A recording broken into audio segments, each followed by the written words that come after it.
do things alone life's game.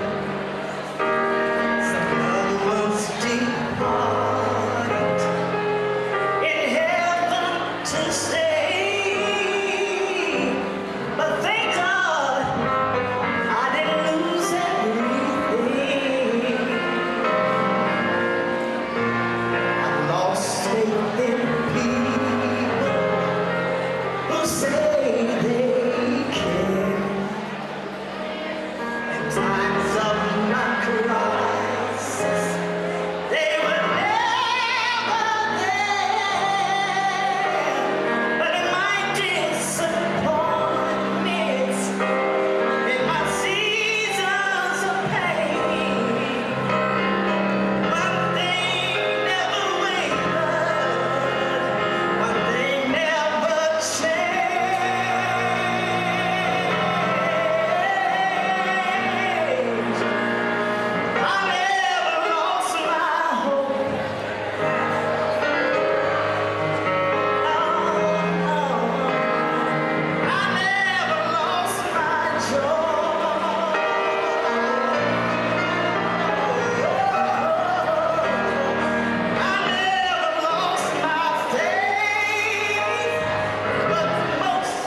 Good evening.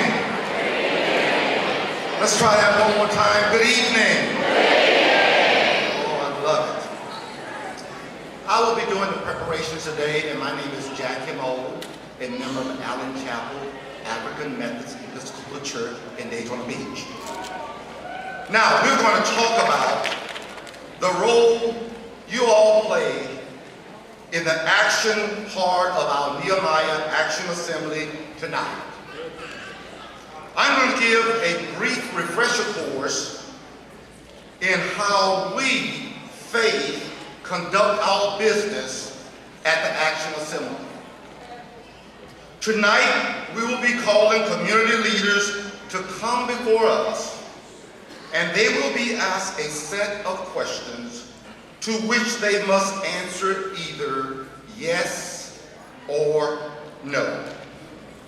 I want to assure you that these officials have received copies of these questions well in advance, know and understand our rules ahead of time. These rules are applied equally to all of our officials.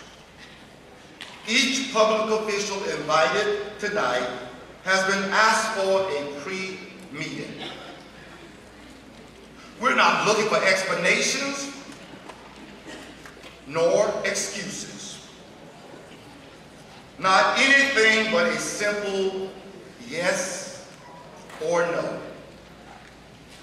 At the end of the set of questions, respondents will be given 2 minutes to comment on their answers or make any explanation they feel are necessary. To respect their time and ours, we will follow this rule absolutely to ensure we are fair to all. These rules are not intended to be confrontational or rude. The issues we address tonight are of the utmost importance. So we need absolute clarity on the answer for these questions. Unfortunately, injustice does exist. We are here because we feel called, as did Jesus, Muhammad, and the Old Testament prophets, to confront the injustice that faces those with no voices, to confront problems in our community, not individual people. Our elected officials simply have the responsibility to heal the broken system in our community and to correct injustice, and in addition, we have the responsibility to hold them accountable by making our voices heard. Now let's talk about your part. If we receive a yes answer to any question, our spokesperson will give a nod to one of our floor team members, who will then begin our method of approval with a thunderous applause. We want to raise the very roof, but let our leaders know we support their answer. Now, the floor team members are located all around in the aisles. Okay? And they're here to help guide our response. So remember, when you hear a yes and you see the floor team clapping, follow their lead.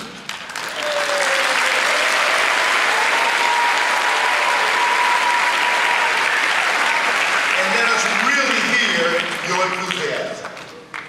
Now, if we receive a no answer in any question, we will absolutely not boo or make any negative comments, groans, or gestures, even when we disagree with a decision.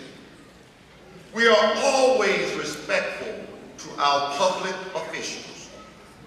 Our rules call for a different more powerful reaction. Here's how it works. If we get a no, our spokesperson will give a nod to our head 14 member, Nelson Matthew, to my left here.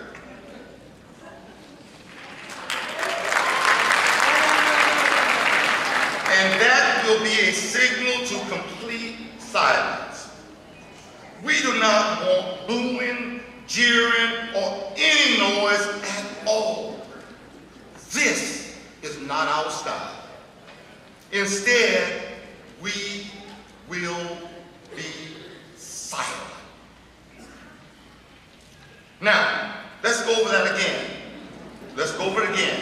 I know the issues of education and youth arrest are issues about which many of us have deep feeling and concern. After all, that's why we came tonight. But we cannot let that passion overcome us. No boos, no jeering, no muttering, just complete and utter silence. Check with the 14 members closest to you for directions. So yes, applause.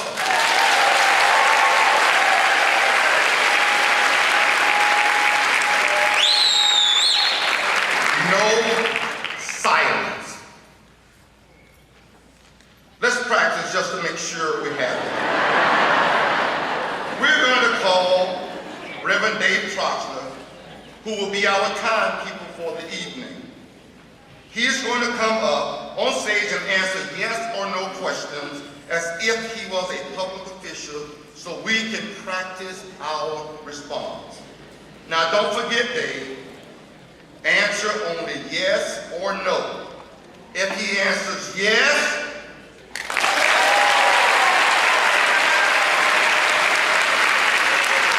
if he answers no, Dave,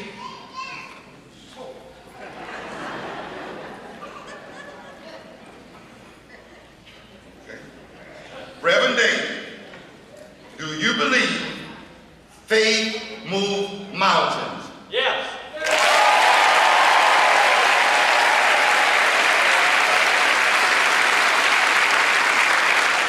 Reverend Dave, will you give someone extra time that you know go against the agenda just because you happen to like them or agree with what they are saying? No.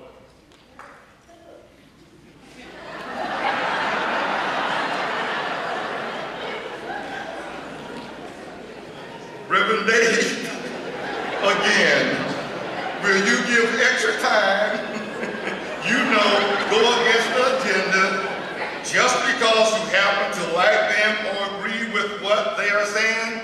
No. Thank you, Reverend Dave.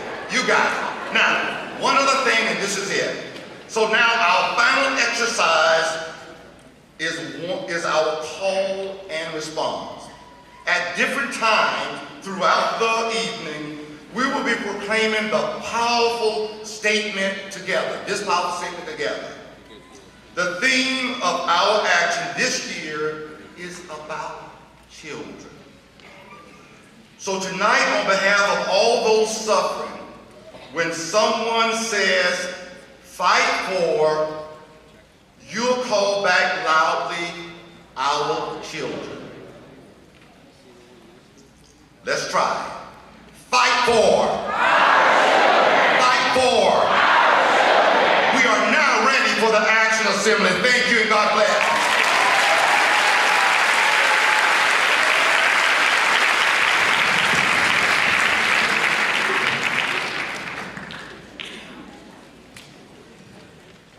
Good evening. It's a beautiful crowd. My name is Pedro Dash with Tubman King Community Church, and I'm also the co-chair of F.A.I.T.H. It is my distinct pleasure to call this 2018 Action Assembly to order.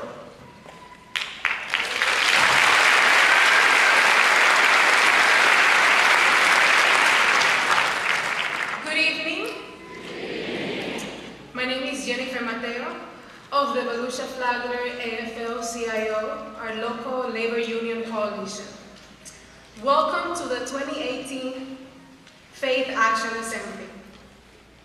Today we are here joining together to demand that our children are not criminalized for making a mistake that many of us made in our youth. We are here to ensure that our children, regardless of income level, race, religion, disability, nationality, sex, gender, and so on, are receiving the education guaranteed to them by law. Equal access to a quality public education is a founding ideal of our democracy, and we must demand that our children here in Volusia are receiving that. So let's hear it. Are you ready to fight for our children? Well, then, let's get started.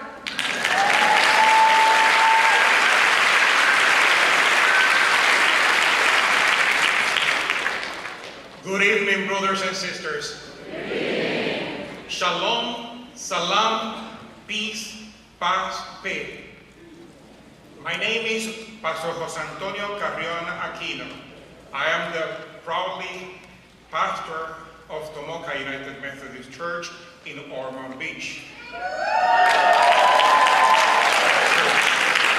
I'm also another restored child from a dysfunctional family.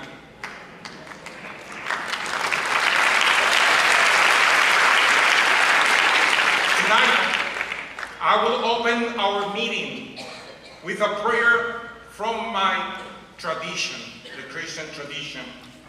And we all Christians believe in the Bible as our book revealed by God. And in the first book, Genesis says, let us make the man in our image according to our likeness.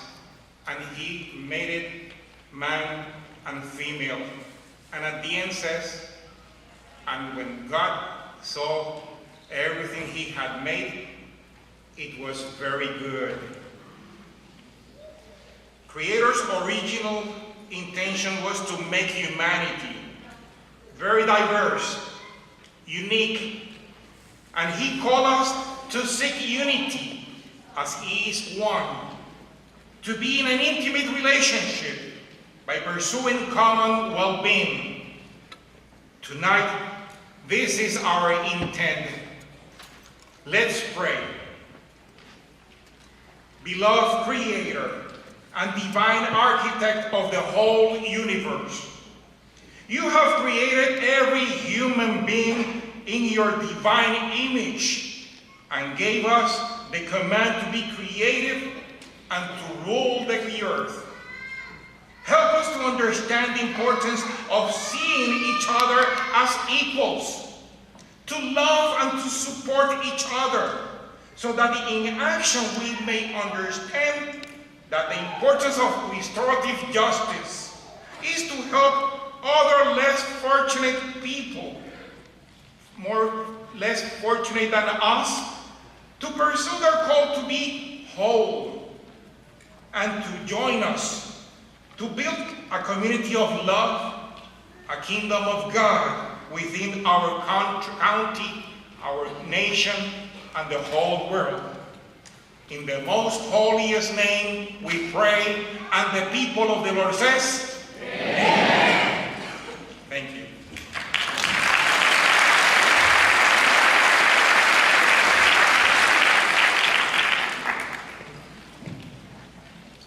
Good evening. Good evening.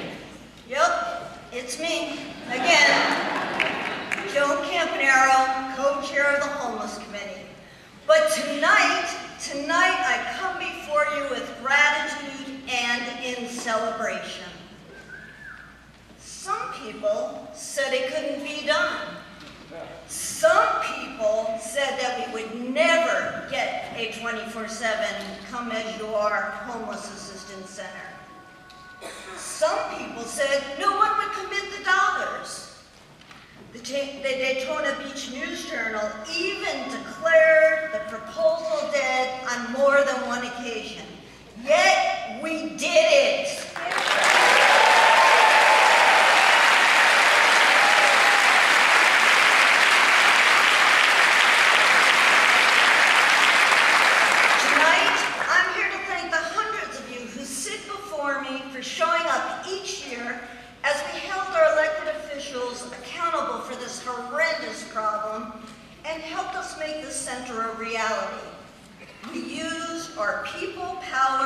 and made this happen. The groundbreaking has already occurred for the First Step Shelter. The nonprofit board has been meeting regularly for the past year. Catholic Charities already hired the director for the First Step Shelter, Dave Young. Dave, where are you?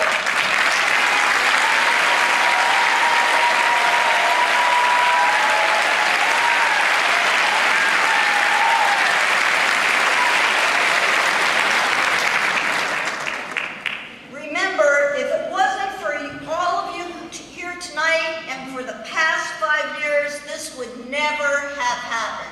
So I think we need to give ourselves a round of applause.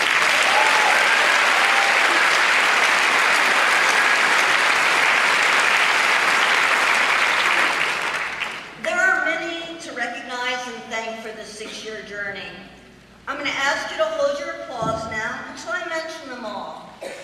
Judge Phil Schuman, our ally on this project and previously on the homeless court that gives community service to our brothers and sisters experiencing homelessness instead of fines.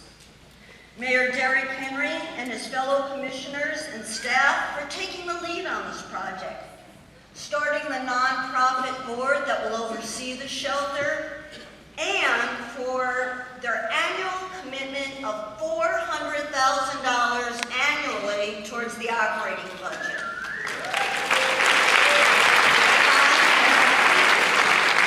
Our county council, who finally gave us the 4 votes and the funding required to actualize this plan.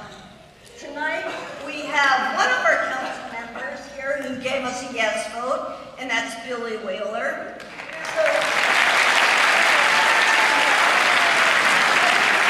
I'll ask all of you to stand up, and let's give him a round of applause.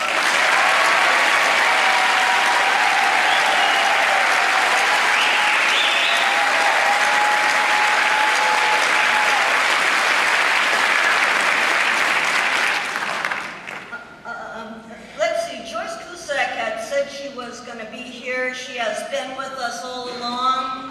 I'm sure that she would have been here tonight if she could have. Heather Post, another yes vote, planned to be here tonight, but unfortunately I received a text message just a little while ago, and she's on her way back from the annual memorial for the fallen police officers and wasn't able to make it here to the Peabody in time.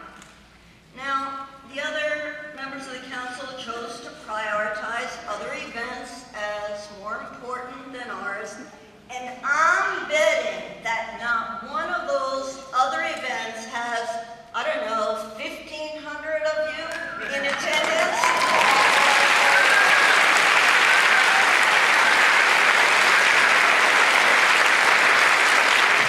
Just saying, by this time next year, Faith First Step Shelter should be fully operational.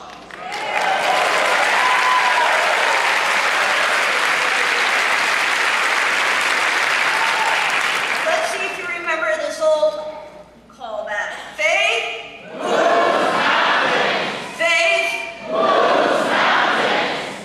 Now I'd like to invite Dr. Ron Durham, the homeless liaison for the city of Daytona Beach, to the podium. Faith is a 501c3 and does not support any candidates for election. Dr. Durham was asked by Mayor Henry to provide an update of the construction project of First Step Shelter. Thank you. Dr. Durham.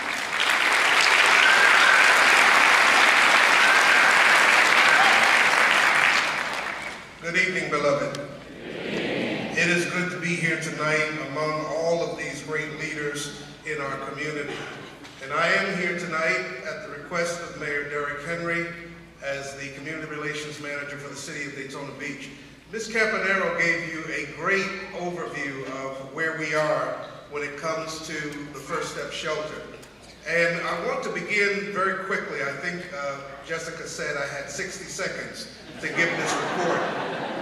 But I do want to begin very quickly by commending all of you in whatever capacity that you are a member of this organization. Faith does move mountains. and I'm proud to, at one time, have been a contributing member of this organization, and the work continues, and it will continue for a long time.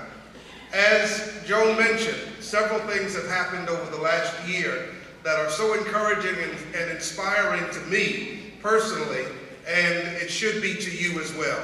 But let me just give you some other things that are going on. If you have not gone out to US 92, the actual address is 3889 West International Speedway Boulevard. If you do get a chance to go, it's directly across from Red John Road. We've cleared 10.5 acres of property that is owned by the city of the 626 acres that's on that property. And we're excited about the preliminary utility work that has been completed, including water, sewer, fire. And this work will be extended to the building area when the foundation is completed. The flow rate tests will be scheduled to see if an additional pump will be required for fire suppression. This work is being scheduled by the city's utilities department. The earthwork continues, constructing the road, which will be the main entranceway to First Step Shelter. This work is being done by J.D. Weber Construction.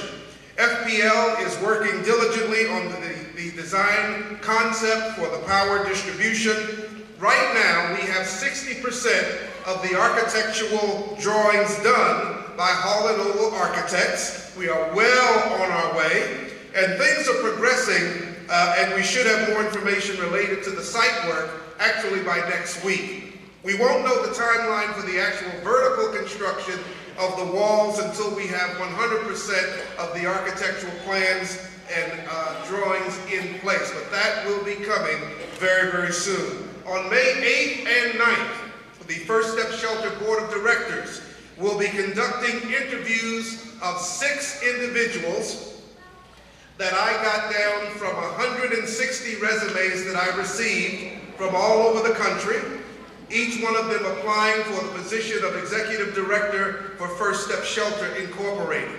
And so these 6 individuals will be interviewed on the 8th and the 9th of May, and the final selection should be made on May 15th. That person will join Dave Young in collaboration to move this project forward. I'm very excited to be here tonight and wish all of your efforts when it comes to the children that all of us love in our community the greatest of success.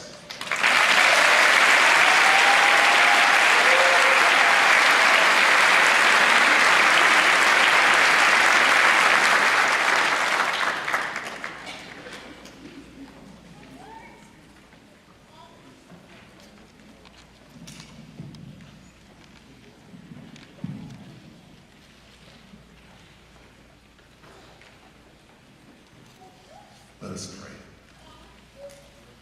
Almighty God, we thank you for this opportunity to speak on behalf of children. Grace us as we seek to hear your counsel and your word on this matter. In your holy name we pray. Amen. Blessings to Faith, which indeed does move mountains, and to all of the dignitaries who are assembled, all the clergy who are assembled, and to all of you, our God's children, our dear sisters and brothers, ladies and gentlemen, boys and girls, good evening. We are here to fight for. As it relates to the biblical perspective for fighting for our children, I'd like to read a few verses from the Hebrew text, Exodus. My name is John Paul McGee. I'm the senior pastor of the Hope Fellowship Church here in Daytona Beach, Florida. Exodus chapter 1, verses 8 through 14. It says, "Now there arose a new king over Egypt who did not know Joseph, and he said to his people, 'Look, the people of the children,'" someone say children.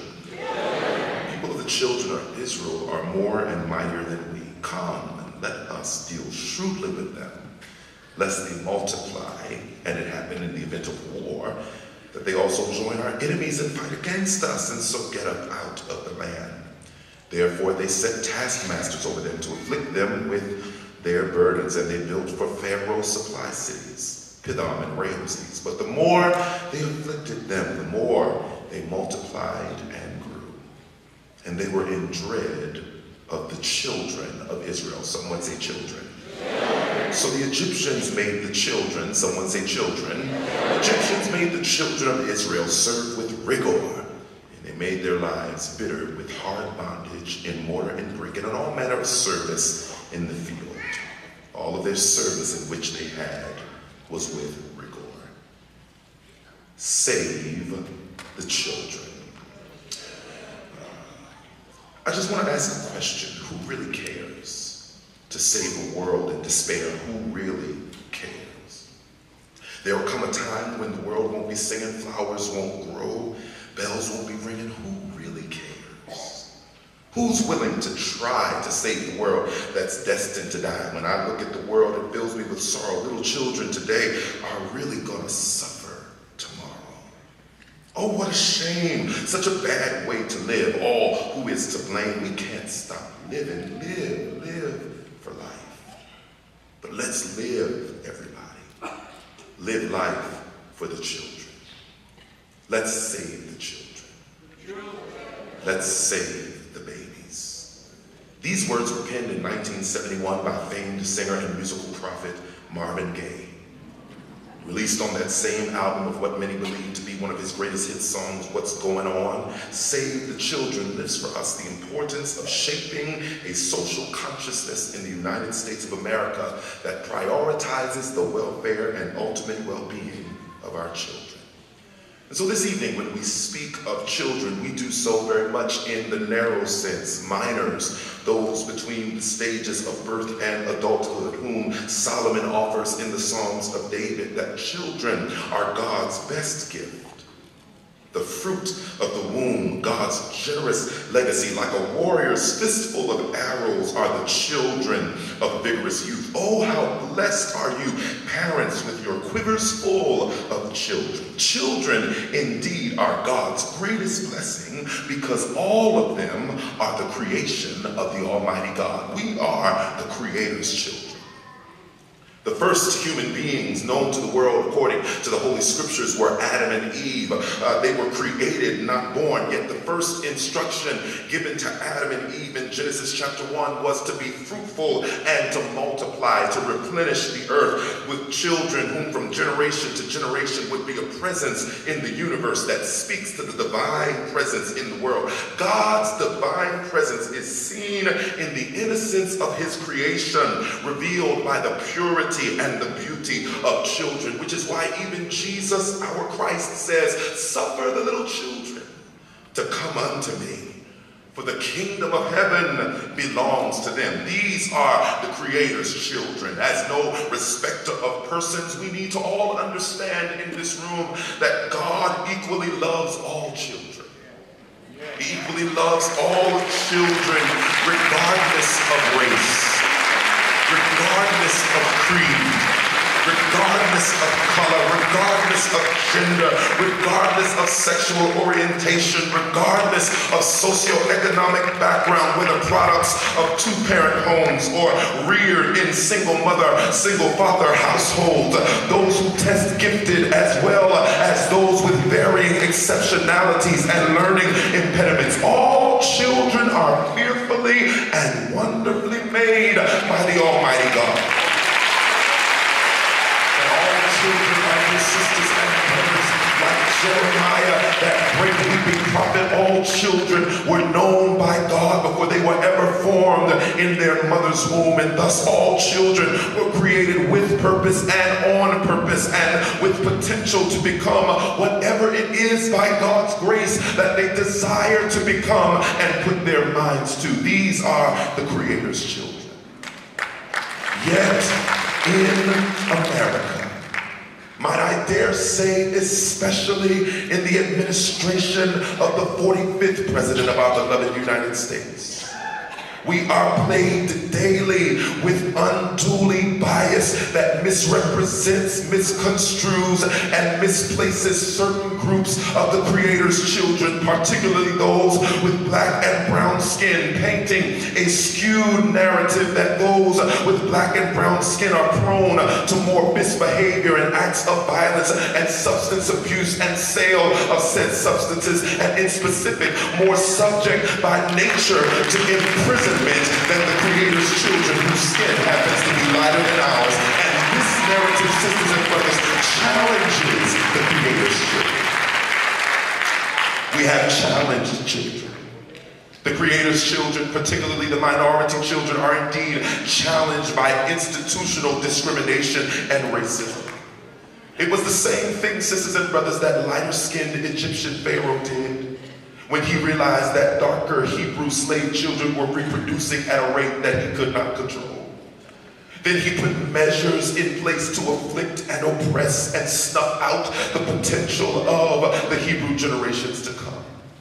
Essentially, his plan was to permanently subordinate the exponentially multiplying Hebrews to the Egyptians through isolation and hard labor for no other reason than they were who they were. And there's no reason for us to believe that you can tell me that as a 33-year-old black male with 4 degrees that I am somehow an exception to all of the rules.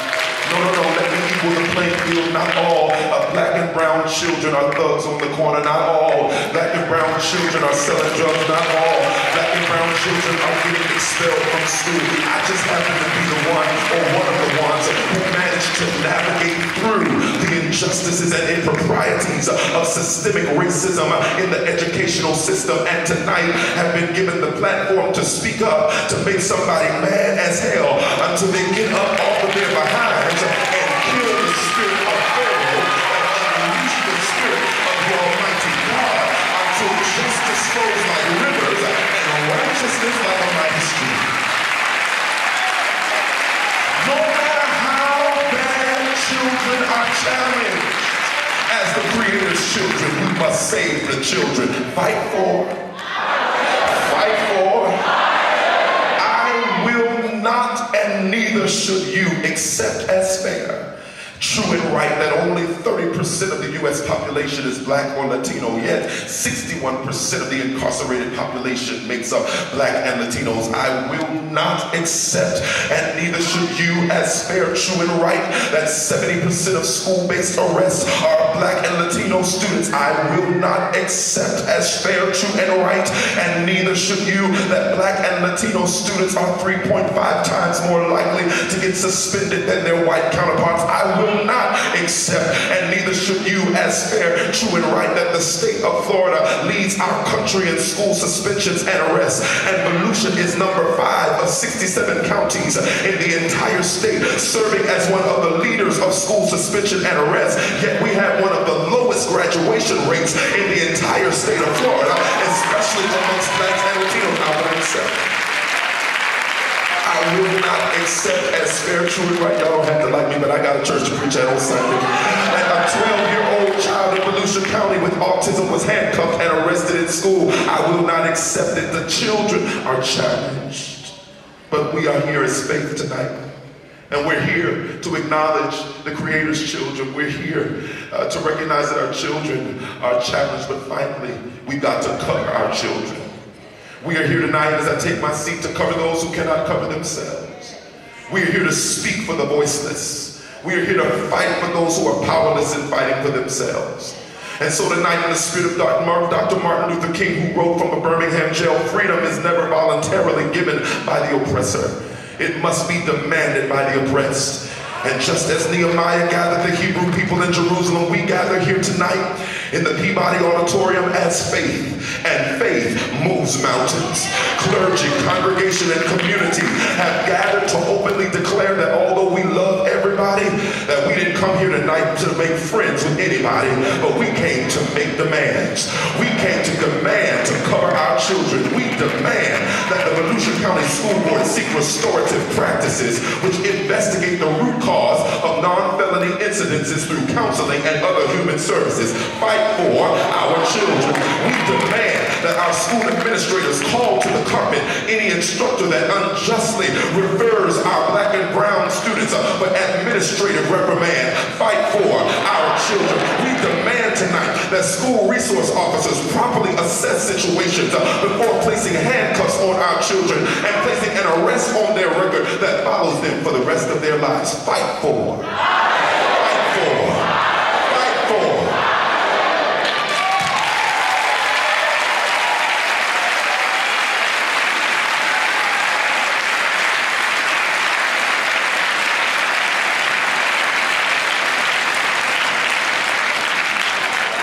Good evening. My name is Andrew Spar. I'm president of the Volusia United Educators, and somehow got put on the program after great reference. Speaking to 1,500 people is not a problem. Doing it in 2 minutes is more of a challenge. So today I had the fortune of meeting with some of my colleagues at New Smyrna Beach Middle School, one of the schools that's piloting the Restorative Practices program. And I asked them what they thought and specifically what they saw as some of the impediments to implementing this program. And so they shared with me a few thoughts that I wanted to share with you this evening. First of all, they said we must be proactive. We must be proactive in how we address our students. We must look at the root cause for what so many of our students face and the challenges. And I will point out, as I've talked to teachers across our district, one of those challenges is the over-testing of our students and the fact that education has become more of a task than an experience. We also have to look at the fact that our schools are woefully understaffed. We do not have nearly enough school counselors. We need a social worker in every school, a school psychologist in every school to support our children in need and connect our children in crisis, who are often from families in crisis, with the support in the community. We need to remember that this, in fact, is a community effort, and while today is a start, it will take all of us here working side by side with our teachers, our administrators, our school board members, and others to make sure that our children are never left behind. And we have to remember that we need a balanced approach. Too many of our teachers and staff are so overwhelmed and overworked, and when we put one thing on the plate, we need to make sure, like, this is a priority and something comes off. So those are some of the thoughts and comments from our teachers in our schools.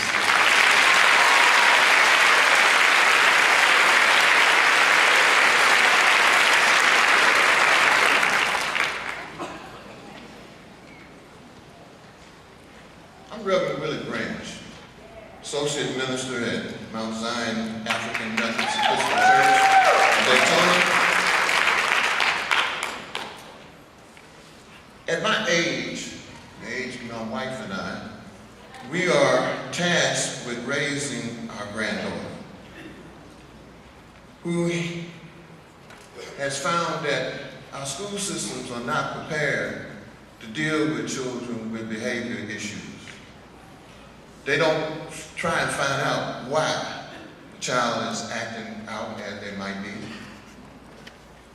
So as a result, my granddaughter had an experience with law enforcement, where she was taken away in a squad car, and because the Department of Juvenile Justice didn't respond, Beach House was full, she had to return home.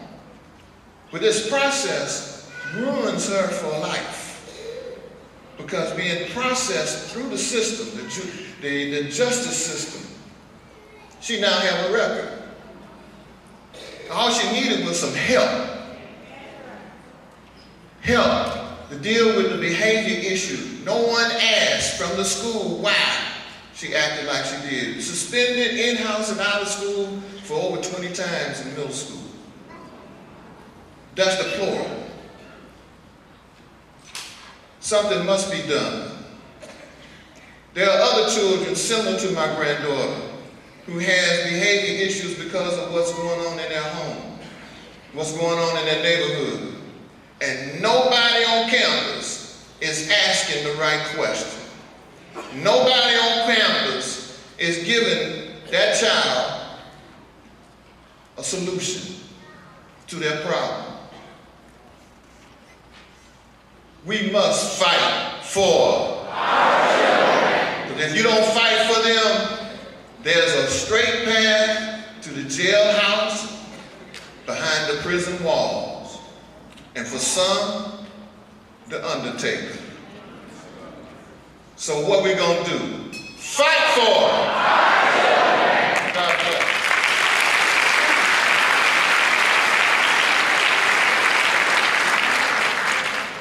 Good evening. My name is Christina, and I'm a member of First Christian Church and also a member of Faith here in Daytona Beach. I was invited to speak this evening about the personal experience my daughter and I have with the benefits of the restorative justice program versus criminal charges and juvenile crime. In December of 2016, when my daughter was 17, she and 3 members of her varsity basketball team were detained in Jacksonville Beach over a possession of marijuana charge.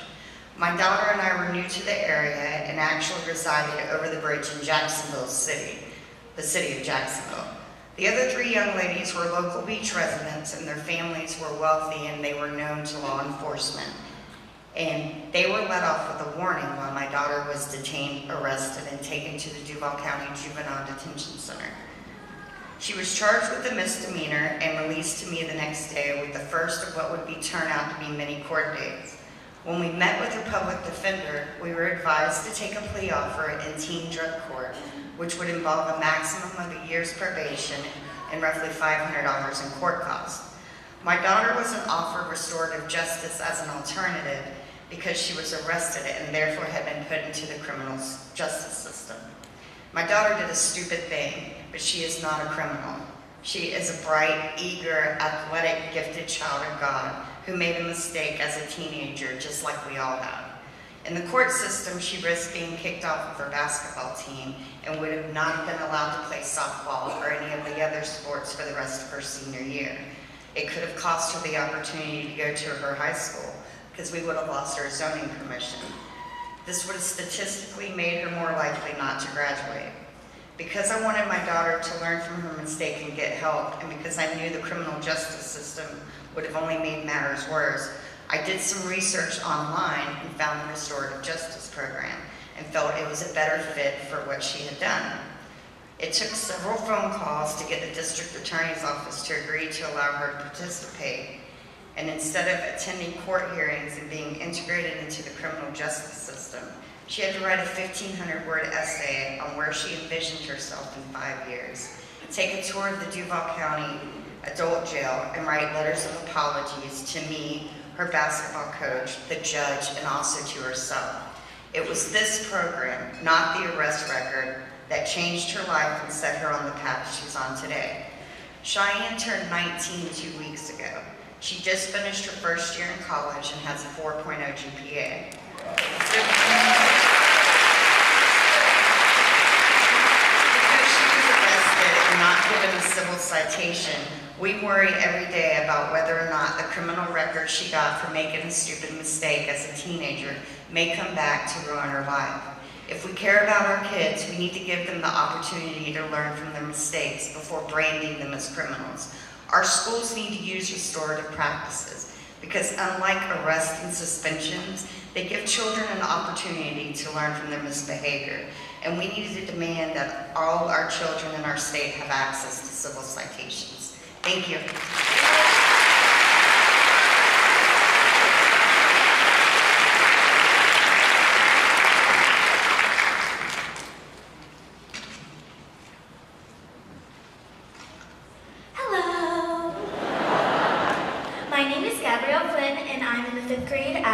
Elementary school, and as you probably know, a kid at my school was recently arrested, and I will be telling you my opinion and perspective on the matter.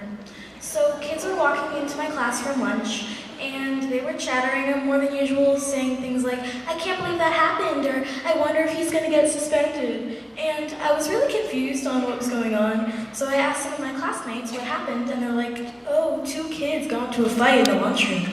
And I'm like,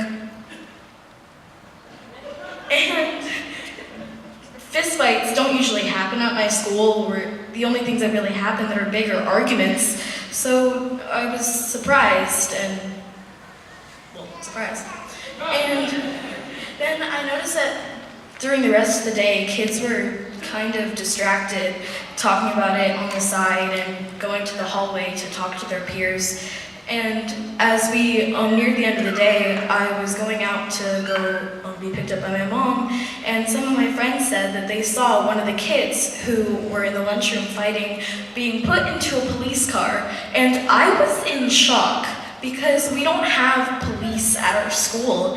And if you think about it, you don't really think of a child being arrested, usually.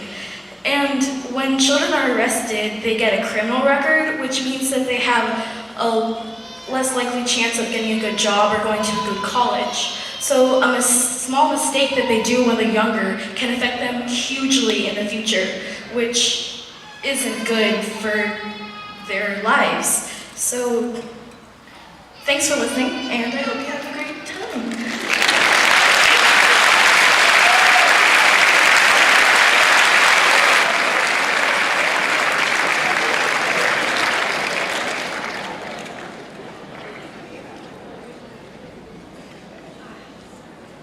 Good evening, friends. My name is Caitlin White. I'm one of the pastors at Collective Church in DeLand.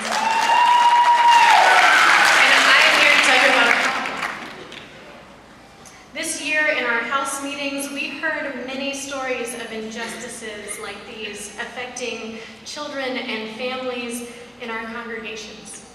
We heard a story about a 12-year-old boy with autism who was handcuffed and put into a police car after exhibiting behavior commonly associated with his disability.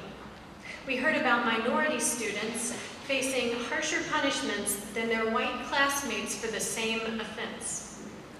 Through our research, we found that the stories we heard were not isolated incidents. Students with disabilities and students of color are twice as likely to be suspended or arrested than their classmates. That statistic is both disturbing and unacceptable. When incidents of common childish or adolescent misbehavior are treated as criminal behavior and handled by the police rather than by the schools, a school-to-prison pipeline is formed. The Florida Association of School Psychologists calls Florida the worst perpetrator of the school-to-prison pipeline, a pipeline that runs right through Volusia County. Florida has the highest suspension rate in the nation and the lowest graduation rate in the nation. There are 67 counties in Florida. Volusia County, our county, has the 5th highest suspension rate of those 67. Isn't that unacceptable?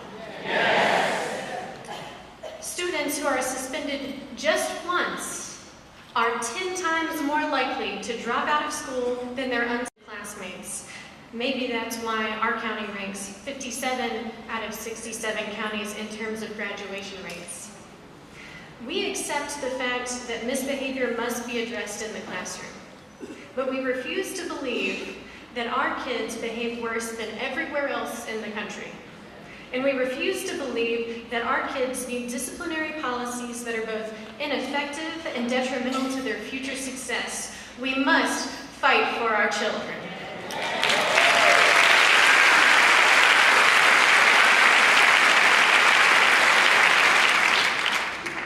Hi everyone, my name is Reverend Sharon Day. I'm from Tomoka United Methodist Church in Ormond Beach.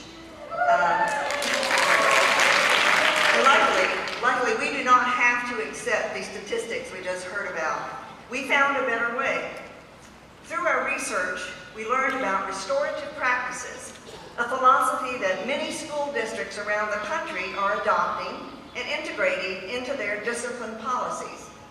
Instead of focusing only on retribution, Restorative practices replaces harsh punishments like arrest and suspension with more effective consequences. Restorative practices seeks to address the root cause of student misbehavior and ensure that the offending students understand how their actions impact others. Listen to these astounding statistics. Since implementing restorative practices, Duval County schools have reduced suspensions by 25% and code of conduct violations by 40% in 5 years. Hampstead Hill Schools in Baltimore, Maryland reduced referrals by 90% and suspensions by 61% in 5 years.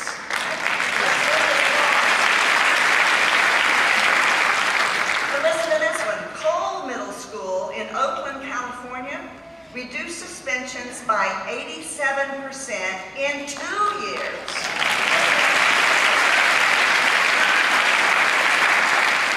Our education committee was very excited to learn that our Volusia County school system has started a pilot program for restorative practices in 2 middle schools this year. More middle schools are being added next year, and training is going to be offered this summer. Tonight, we are asking our school officials to support expanding restorative practices to all middle and high schools by 2023. And we're asking them to work with F.A.I.T.H and our teachers union to reduce suspensions by at least 50% in the next 3 years.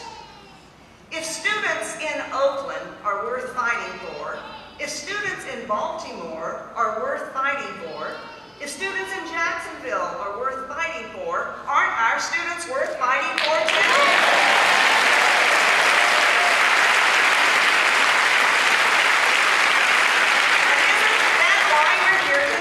Because we know that our children are worth fighting for.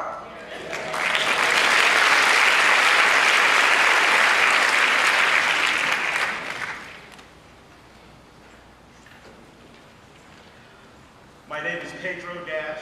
I'm the co-chair of F.A.I.T.H and a member of Tubman King Community Church.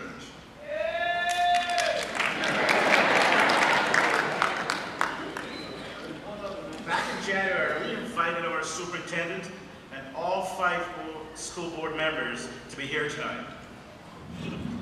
Here with us, we have the chair of the school board, Mrs. Linda Cuthbert.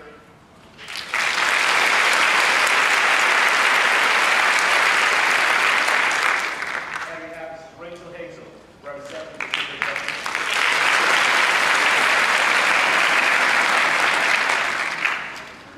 I want to remind everyone that F.A.I.T.H has met face-to-face with each of the stakeholders individually during the past few months. The only one actually who refused to meet with us was member John Hill. We should give him a call. We have submitted our questions to the members ahead of time so that they will be prepared for their answers. We ask that they give a yes or no response to each of the questions so that we are clear what action will be taken. If their answers are unclear, I will attempt to clarify and negotiate their answers. After each stakeholder has responded yes or no, we give them up to 2 minutes to explain their positions. Because the school board attorney has advised members not to show up, some of them are actually missing. We have some members who provided answers in writing, so we're going to request that Mrs. Cuthbert go to our green room so she doesn't have to hear the answer from the other members. This may avoid any appearance of a sunshine law violation.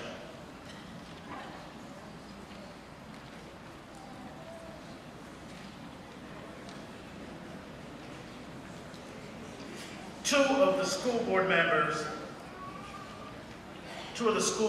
submitted their answers in writing.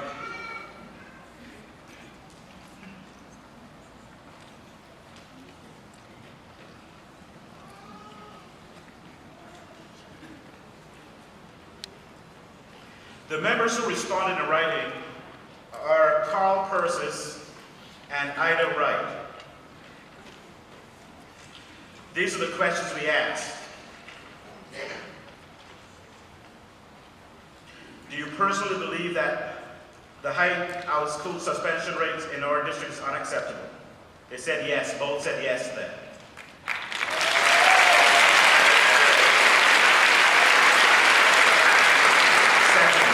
Will you commit to support the expansion of the restorative practice program with consistency and fidelity to all Volusia County middle and high schools by the year 2023?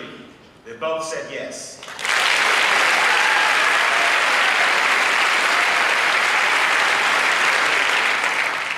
Will you work with the Teachers Union and F.A.I.T.H to create a plan to reduce suspensions by 50% or more by 2021? Yes was their answer.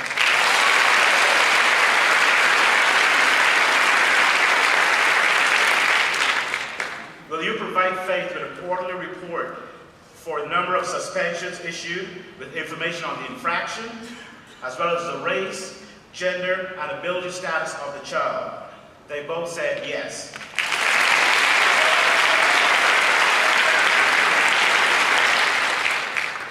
Will you ensure that this plan includes measures to eliminate the disparities in suspension rates of children of color and children with special needs?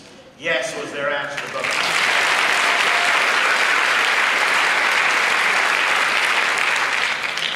Will you direct staff to meet with F.A.I.T.H by the end of next month to begin working on that plan? They both said yes.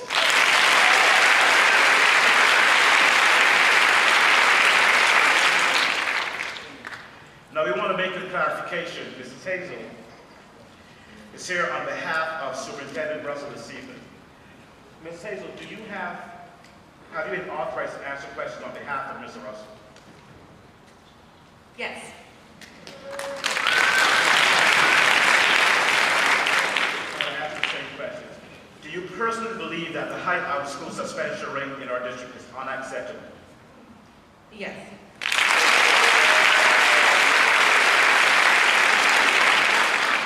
Will you commit to support the expansion of the restorative practice program with consistency and fidelity to all Volusia County middle and high schools by the year 2023?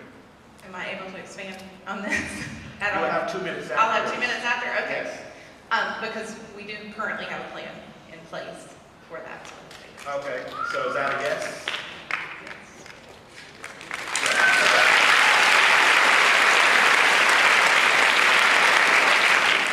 Will you work with the Teachers Union and F.A.I.T.H to create a plan to reduce suspensions by 50% or more by 2021? So sorry. We will currently work to reduce suspensions. A number is a very hard thing for us to put on. Well, we have to. So. Are you looking for yes or no? Yes. We can certainly, yes, we can certainly try.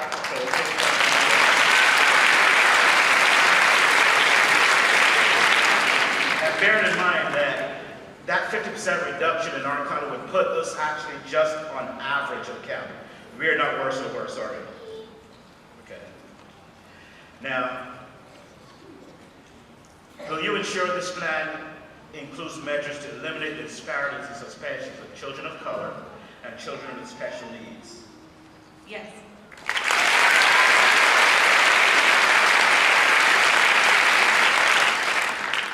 Will you provide F.A.I.T.H with a quarterly report for a number of suspensions issued, including information on the infraction as well as the race, gender, ability status of the students?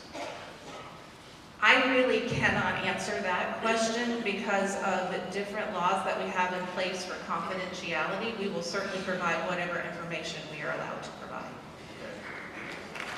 But we're not looking for names or individual identification for the children. We're just looking for an overall breakdown as far as the racial and the IEP status of the child. We will provide whatever reports that we are allowed to provide by law.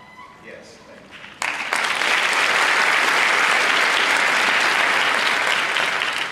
Will you direct staff to meet with F.A.I.T.H by the end of next month to begin working on the plan? I think I'm not staff. Now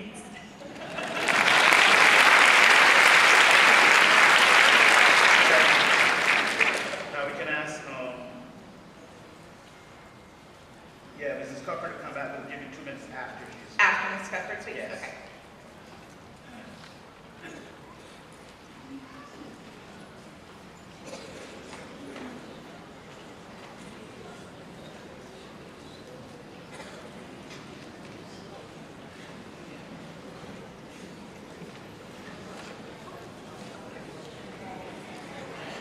We're friendly. Mrs. Cuthbert, do you personally believe that the high out-of-school suspension rate in our district is unacceptable? Any number is unacceptable.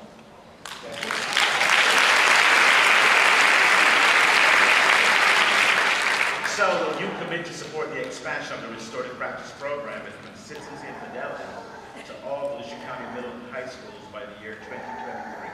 Absolutely.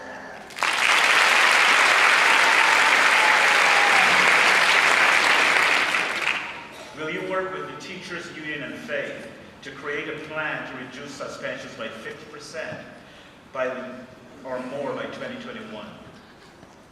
99% yes. What do you need to do to get 100% from you? It's the number, the year.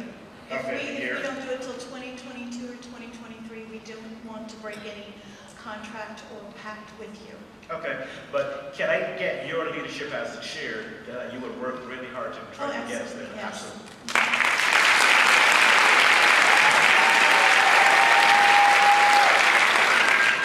Will you ensure that this plan includes measures to eliminate the disparities in suspension of children of color and children with special needs? Yes.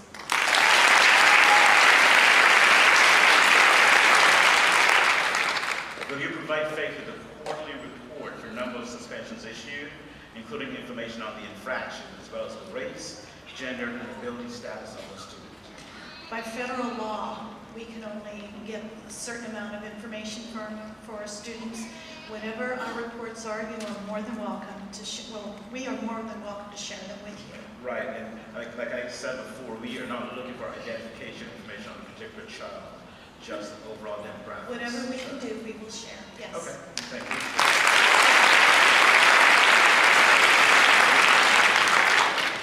And will you direct staff or encourage staff? I know you can't direct staff in your position, but will you encourage staff to meet with F.A.I.T.H by the end of next month to begin working on that plan? I will do the best I can, sir, yes.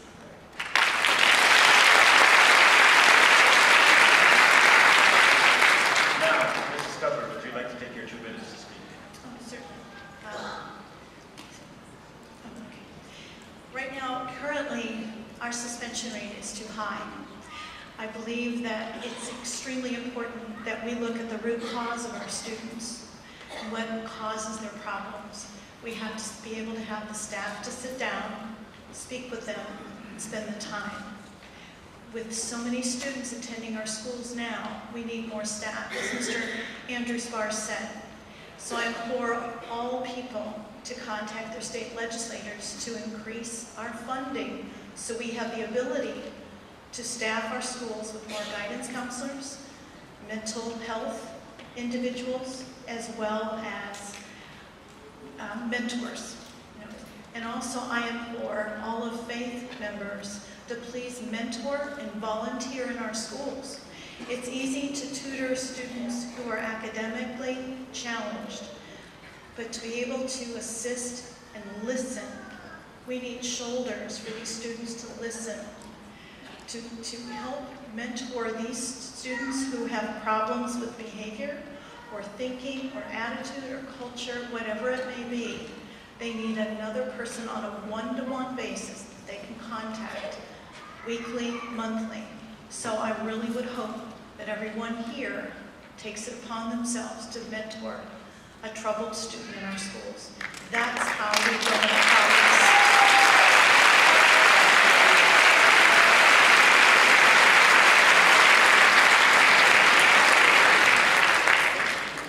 Mrs. Hazel? Yes, I just just like to echo a lot of what Mrs. Cuthbert said, but also realize that we do recognize what our suspension numbers are, but we really would like to look beyond those numbers and recognize that each one is a child in a child's life. And what Mrs. Cuthbert said is exactly right. We need those mentors. We need people in our children's lives who make a difference, who want to make our students better. No matter what their future holds, we want to be there to support them. I would love to be able to report back after a meeting and say, we saw an increase of volunteer forms by 3 times what we have, so that each one of you could come and volunteer in our schools. We would love to have you. We would love the support for our students. We will commit to do work with whomever we can to make our students' lives better. We are committed to improve the academics, the mental health, and all of our children's lives. Thank you. Our volunteer forms can be downloaded from our website.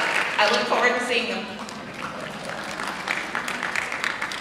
Good evening. I am Father Phil Ijito from Our Lady of Lourdes.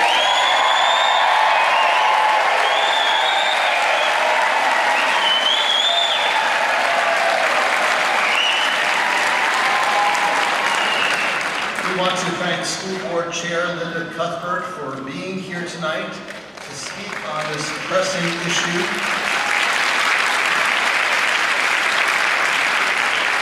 We also want to thank Carl Persis and Ida Wright for submitting answers to our questions in writing.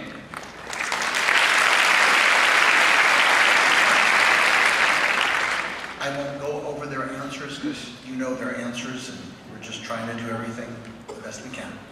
Our children are facing enormous obstacles, and it is important to see leaders taking this seriously. Sadly, Ms. Cuthbert cannot speak on behalf of the entire school board, and that's why it's disappointing that Melody Johnson backed out on her commitment to be here this evening and did not submit answers in writing. Dr. John Hill, as was mentioned, refused to meet with us entirely.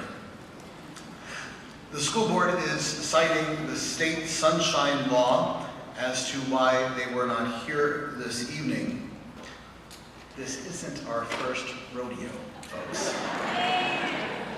F.A.I.T.H has had 18 other action assemblies where elected officials attended together and answered our questions so that they could vote in future meetings. For school board members to attend and make public commitments, they only had to do 2 things. The board or commission must provide reasonable notice of all such meetings,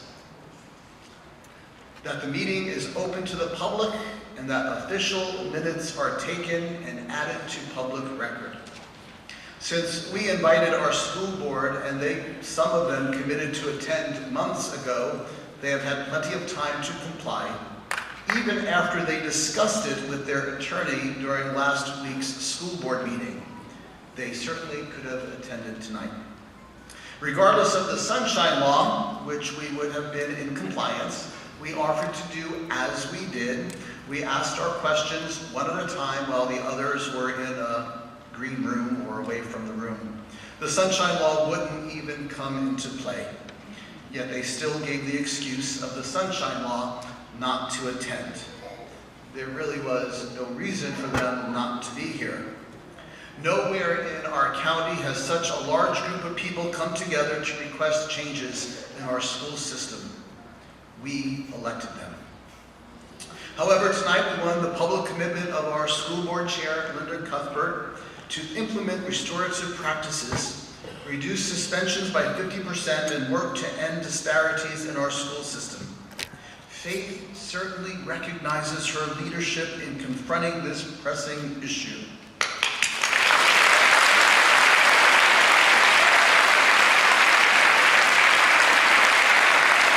Chair Cuthbert is just one vote, and we are counting on her to champion this initiative on the school board.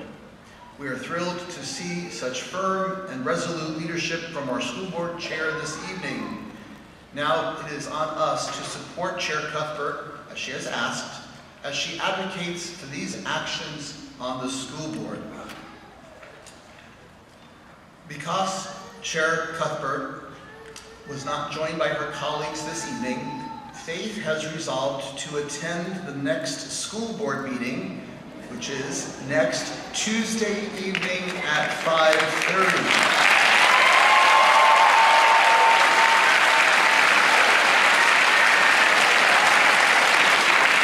We will be there to support them and to support their answers to our questions and to moving forward with restorative justice practices.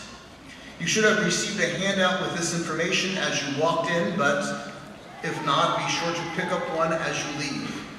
We will meet at the school board building, 200 Clara Avenue in DeLand at 5 p.m. next Tuesday. That's not tomorrow, that's Tuesday a week, for a prayer vigil. Faith doesn't go away. We will continue to fight for our children. Fight for our children. Amen.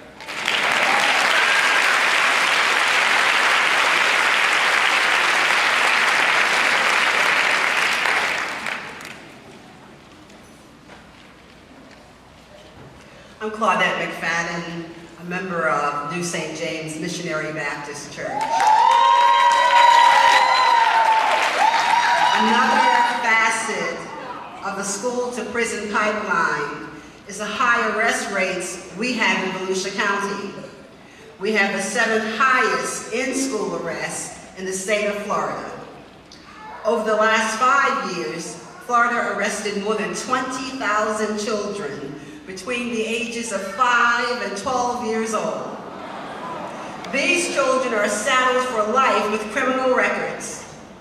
It becomes hard for them to get jobs, college scholarships, or enter the military. We've heard stories of children who were arrested for things like running away from the kindergarten playground, stealing a $6 keychain, and being in a park after dark. Now, these are not good things for kids to be doing, but do we think when children commit these kinds of nonviolent misdemeanor offenses that their lives should be ruined forever? No. Not all children who misbehave turn out to be thugs and gang members, right? Our biblical values teach us about love, redemption, mercy, new birth, and giving people a second chance. We must stand up for our children. Yes, and our grandchildren. As a minor, if you ever kicked a ball into someone's yard and went to retrieve it, please stand up. If you ever drank alcohol before you reached the legal age, please stand up. Stand up if you ever threw something off of a school bus that you were riding on. You may sit down. We have all made mistakes, and none of us would want to be judged harshly for the silly things that we did as children. If we criminalize youthful indiscretions, that is exactly what we are doing. We are here tonight to stand up for our children.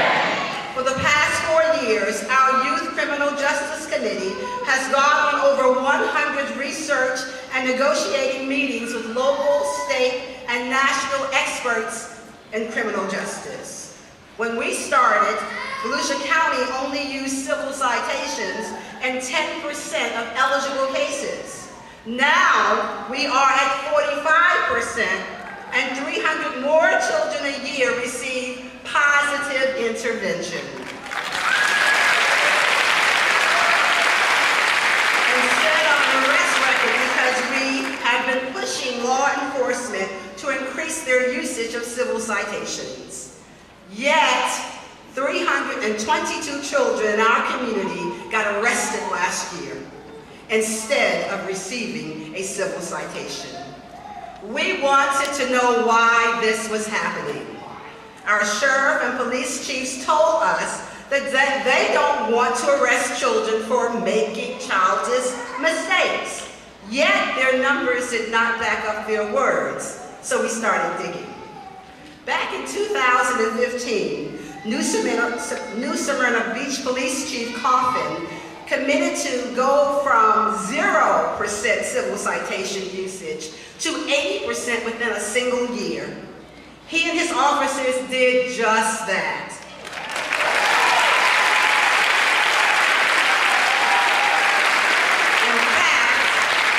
In fact, last year they issued civil citations 100% of the time.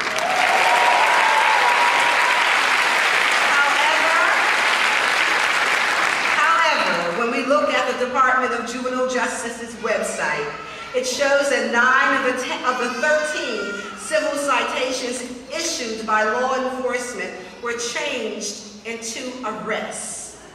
By working with DJJ, we found that 9 of those 13 cases were changed into arrests because Volusia County has a stricter policy than the state does.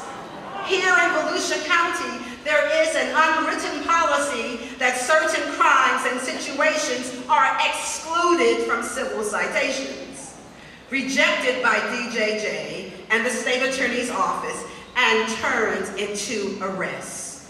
It turns out that law enforcement officers are issuing civil citations, but because of Volusia County's local policy, many of these citations end up becoming arrests, branding children as criminals for life. As disturbing as all this is, tonight we have reason to celebrate. And Father Chris is going to come now and share with you and all of us the good news.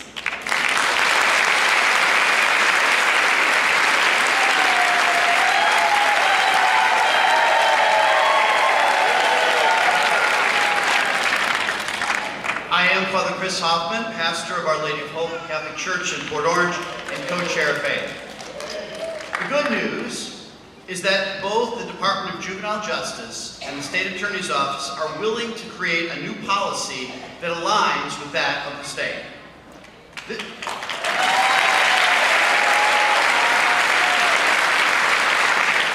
This will allow approximately 200 more children to get civil citations instead of being arrested.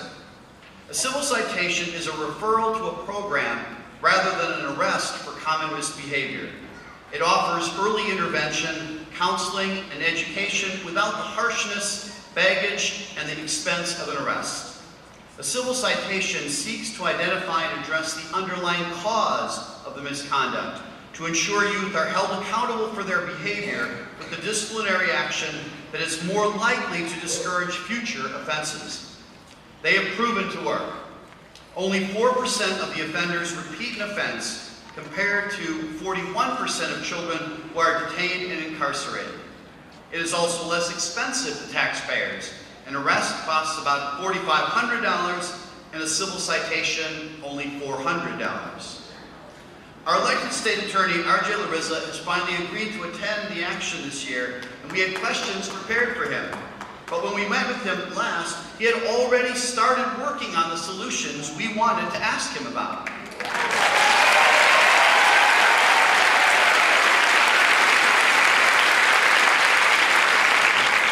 So we are here tonight to celebrate his commitment to work with us and make our local policy the same as the state's policy through a memorandum of understanding that law enforcement heads and Department of Juvenile Justice will sign. A memorandum of understanding is an official agreement made between legal parties. This will allow an estimated 200 more children into the civil citation program in the next year. So let's again give him a round of applause.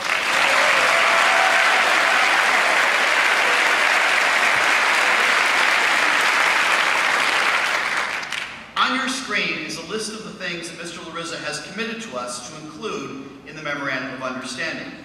That the criteria match, number one, that the criteria match that of the state of Florida with only the following offenses excluded. Offenses committed with a firearm, sexual offenses, and some domestic battery offenses. Number two, mandatory civil citations for at least the first offense. Number three, do not require victim approval on any offense, but rather offer them the opportunity to object to the civil citation after the cooling off period. Number 4, tracking of why children do not get access to civil citations by the Department of Juvenile Justice. This is important because only the Department of Juvenile Justice has access to this information.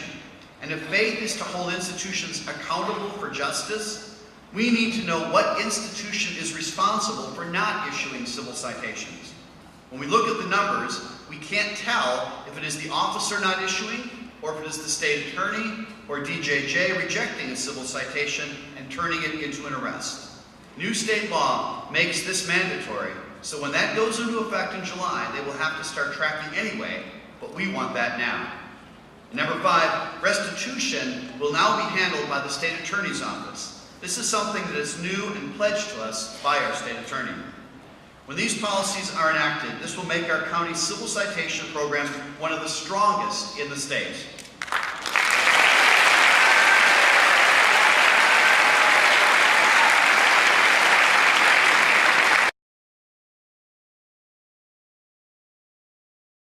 So we've asked Mr. Larissa here tonight so we can lift up his commitment to work with us and other stakeholders to allow more children access to civil citations. We'd like to give him a minute to address this issue if you'd like. Y'all got quite a party going on in here. One thing I do know, folks, and I want to thank you and applaud you for your commitment to your communities. And I want you to know that the folks that work in the criminal justice system have the same commitment. It's a matter of getting together, figuring out what's going on, and doing something about it. We have already collected restitution payments. DJJ wanted to take cases that required restitution, but they didn't have the ability to collect it. So they came to us, and we said, sure, let's go ahead and make sure that those kids from now on will be able to go through the civil citation program. It was just a matter of communicating. Now we've actually collected restitution and kids are going through the program that wouldn't have previously. How about that?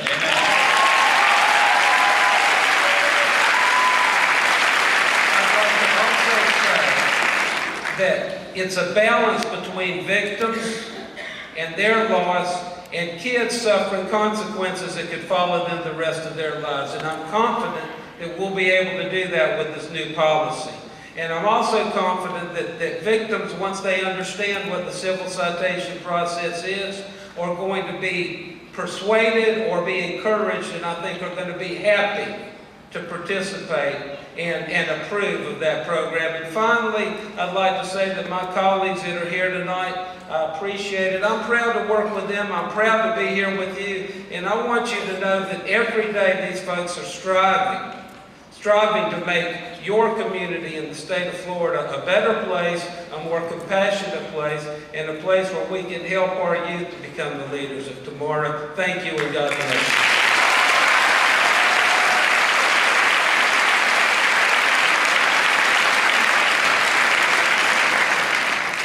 Thank you for your commitment, and we've also been working with Sheriff Chitwood and Chief Capri to make their local policies match the state criteria, and they have done that. So let's celebrate that.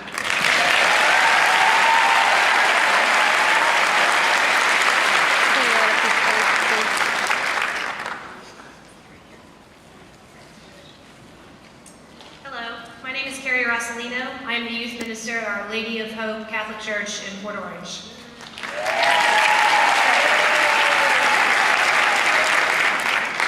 As a youth minister, and also because I have teenage children of my own, I've seen personally how civil citations work. I've seen kids who have gone through the process and come out on the other end without a criminal record, ready to enter college, ready to enter the military, ready to do all the things that they were destined to do as God's children. We can make these changes, but we need our commitments from our officials tonight. So we have some questions that we are going to ask you. If I can get Sheriff Chitwood and Chief Capri to stand in, as well as our officials from Mr. Merrithew from the Department of Juvenile Justice. Faith has met face-to-face with each of these stakeholders individually for the past few months. We have submitted our questions ahead of time so that they will be prepared for their answers. We ask that you provide a clear answer, and once you have responded to all the questions, you will be given up to 2 minutes to explain your answer. Just to be clear, we're going to be asking all of you the same question, so I will ask the question, and we will come down the line with a microphone for you all to answer. Our first question: do you agree that too many children who are eligible for civil citations are getting arrested in Volusia County? Sheriff Chitwood. Yes.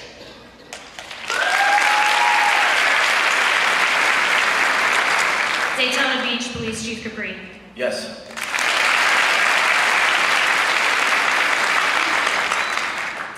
We extended an invitation and tried to meet with New Smyrna Beach Police Chief Coffin early this year, and he chose not to meet with us or attend tonight.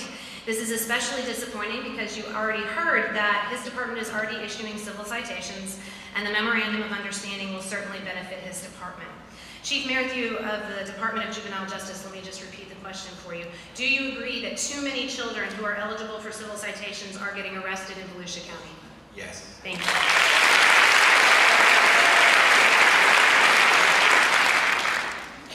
Question number 2.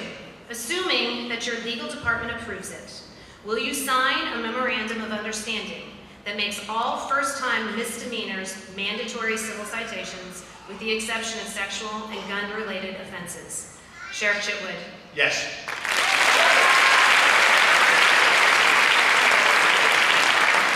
We would ask that you would hold your applause until the end, until all 3 have answered their questions. Daytona Beach Police Chief Capri. Yes. Chief Merrithew of the Department of Juvenile Justice. Yes.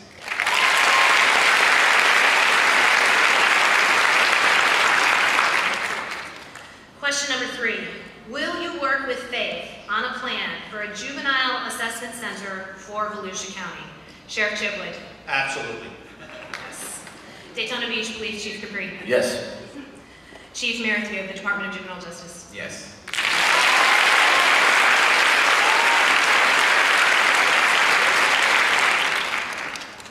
Question number 4. Will you direct your staff to create a quarterly report that shows each civil citation your department issued, the gender and the race of the child, and for what offense? Sheriff Chitwood. Yes. Chief Capri. Yes. Chief Merrithew. Yes. Thank you.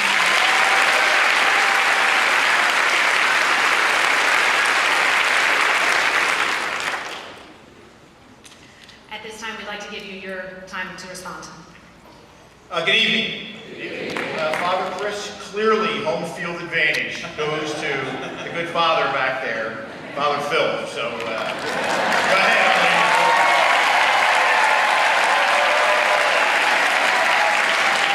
For those of you that aren't aware, progressive counties such as Pinellas County and Seminole County have what's called a JAX, a Juvenile Assessment Center.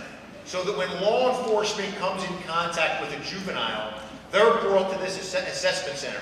Mental health caseworkers are there, anger management, drug and alcohol addiction.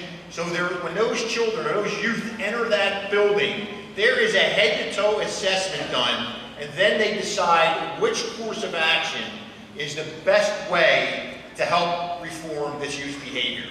Unfortunately, we are sorely lacking here when it comes to mental health and when it comes to alcohol and substance abuse of our youth.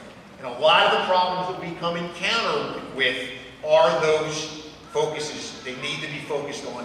And my opinion is we need a juvenile assessment center here. We've needed it for years and years and years. And you're the folks that can push county government to make that happen.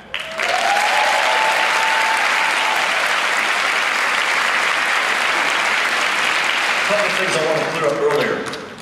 I took offense to some things here. I've been at this police department for almost 30 years.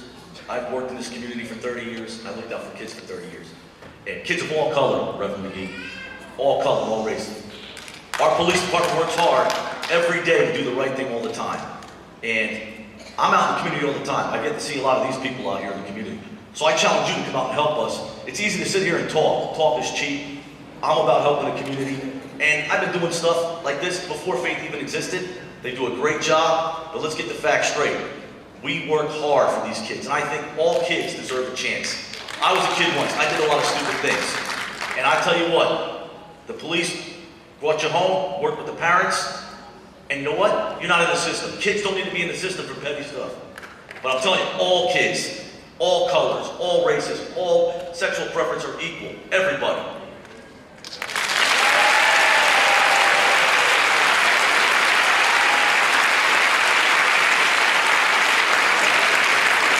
First question asked of all of us tonight about children. One child is too many. And the Department of Juvenile Justice always has supported and always will support the efforts of this organization and other organizations to ensure that every eligible child for a civil citation receives a civil citation. We've worked closely with Mr. Larizzo's office, the sheriff, the chief, and we'll continue to do that to ensure that every child is given an equal opportunity.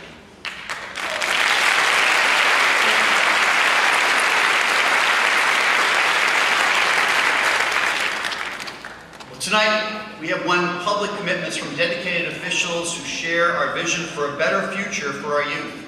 We need that applause one more time.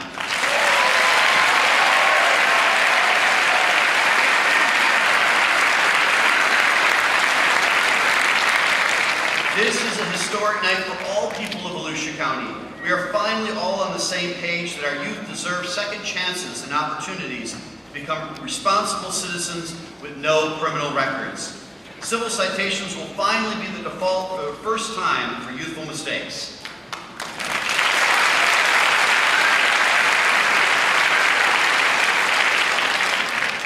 And I also want to mention that we are disappointed that the DeLand Police Chief Umberger is not here tonight. We've been calling to set up a meeting since November of 2017. He denied our invitation tonight, and he has also refused a meeting with us. So if you live in DeLand, please call him and encourage him to have both meet with F.A.I.T.H and to use civil citations more liberally. Let's not let his absence take away from all that we have achieved tonight and in the last 4 years. As soon as the Memorandum of Understanding is finalized, we will work with law enforcement to hold a press conference to sign the agreement, because we must fight for our children. And just wanted to address one other thing, is that we know that there's racial discrepancies in the statistics. And so we never want to say that any individual is racist or that that we're accusing anyone of that. But we know that unfortunately there's systemic racism that's part of our society that we must constantly overcome. Constantly work against. And that's what we're trying to do. And that we will be vigilant on always.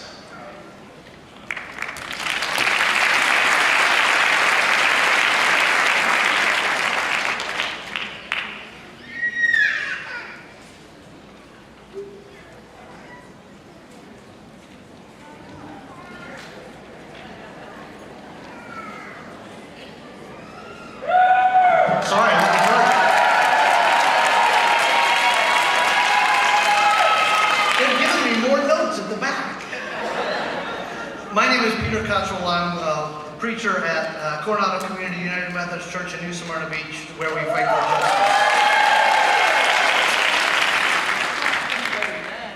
On behalf of all the congregations gathered here tonight, I want to thank all those folks who came. We are grateful for those who will fight with us for justice. We will fight with you for justice, not fight against, but fight with for justice. We care for all God's children, justice for all. For those who didn't come, we don't go away. We don't forget. There's going to be a shelter because we didn't go away.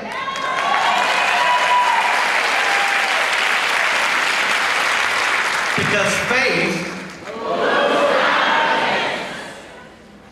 we ask yes or no questions because we want to be able to hold folks accountable, and it's sometimes a little uncomfortable for the folks who come on the stage. Justice is hard work. If it were easy, it would have been done already. It's not personal, but friends, the statistics don't lie. They're objective about it. So we were trying to dig down into the statistics to figure out how we can provide for a just society. I stand here, a white man that did not have to navigate. I'm aware that I had a different path, but I am heartbroken that our children, all of them, have a possibility that some of them will have to navigate differently. That's not justice.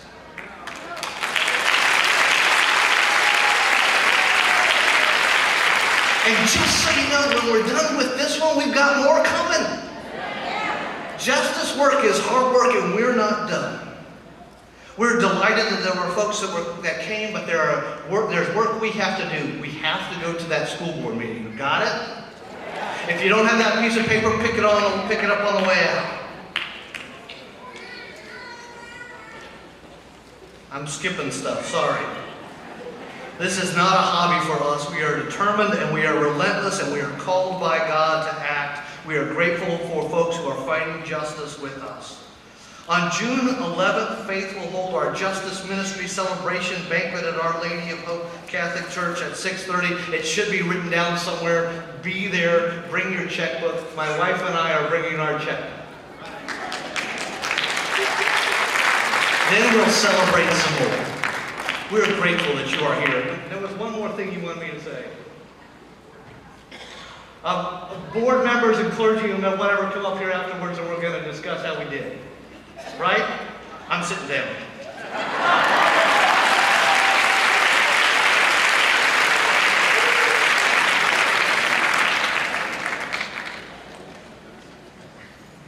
I'm Reverend Chadwick Cannon, Senior from Daytona Deliverance. Can everybody open their agendas to read our faith closing prayer, please?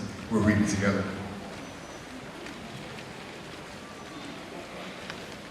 Can everyone stand, please?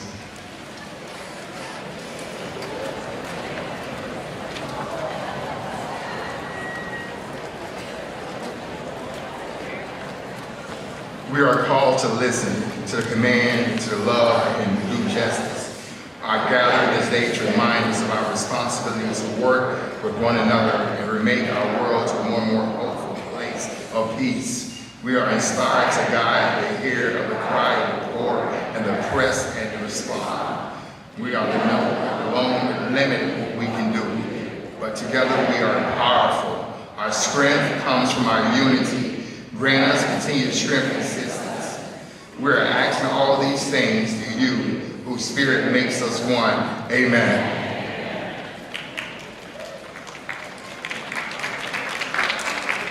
Good evening. Are you ready for a 30-minute speech? No?